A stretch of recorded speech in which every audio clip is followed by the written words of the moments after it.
2 ай мурда эле бизге каттар түшкөн, бирок биз буга ишенбестен 2 ай бизден тактоо иштерин жүргүзүп 2 ай аракет кылып 1 жума мурда баардыгы ачыкка чыкты.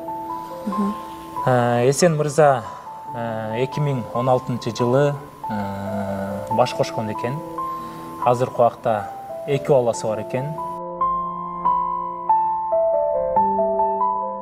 Негизи мындай болушу мүмкүн эмес болчу. Мүмкүн эмес болчу?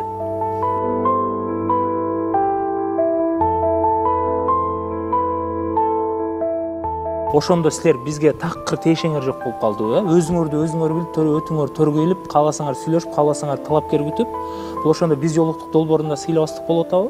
Жумуштан ойлонуп, настроение болуп, мындай ызычы болуп кетсе, эстеп кетип, жибек тестесем эле алынмаар унутулуп калат. Соңуна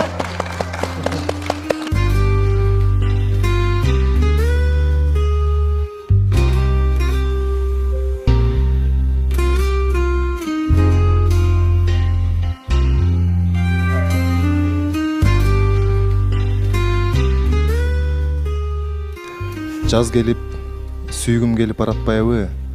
Сага болгон сүйүм оттой жанып турса, сени сүйсөм мага эмне жарашпайбы?